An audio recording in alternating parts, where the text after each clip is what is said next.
एक सेठ जी बड़े कंजूस थे।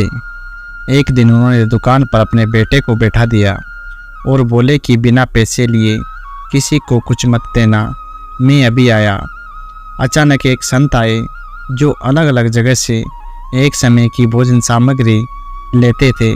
लड़के से कहा, बेटा जरा नमक दे दो। लड़के ने संत को डिब्बा खोलकर एक चम्मच नमक दिया।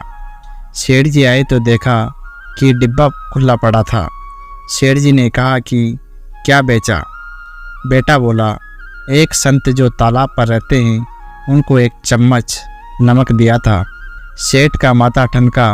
वो बोले, अरे मूर्ख, इसमें तो जहरीला पदार्थ है। अब सेठ जी भाग कर संत के पास गए। तब संत भोजन बनाकर भगवान का भोग लगाकर खाने की थाली लेकर बैठ चुके थे। सेठ जी दूर से ही बोले, महाराज रुकिए, आप जो नमक लाए थे नमक नहीं था बल्कि एक जहरीला पदार्थ था। कृपा करके आप ये सब भोजन ना करें। संत जी बोले, भाई हम तो प्रसाद लेंगे ही, क्योंकि भोग लगा दिया है। भोग लगाकर भोजन छोड़ नहीं सकते। अगर भोग नहीं लगता तो भोजन बेशक छोड़ देते। ये कहकर संत ने भोजन को प्रसाद समझकर खाना शुरू कर दिया।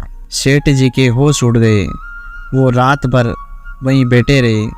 सेठ को रह रह कर ये चिंता सता रही थी कि अगर संत को कुछ हो गया तो बड़ी बदनामी होगी।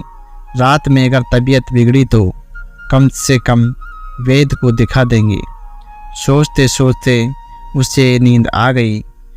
सुबह रोज की तरह संत जल्दी उठ गए और नदी में स्नान करने लगे। सेठ जी ने कहा, महाराज तबीयत तो ठीक है। संत बोले, भगवान की कृपा है। इसके बाद वे पूजा के लिए मंदिर चले गए। जैसे ही संत ने मंदिर का द्वार खोला तो देखा भगवान श्री विग्रह के दो भाग हो गए और शरीर काला पड़ गया है।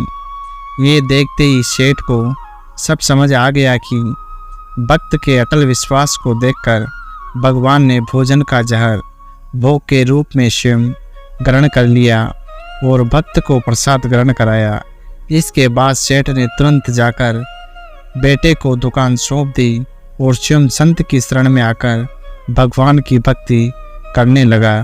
तो दोस्तों, ऐसा भगवान के ऊपर हमें विश्वास होना चाहिए, फिर हमें किसी बात की चिंता नहीं होगी।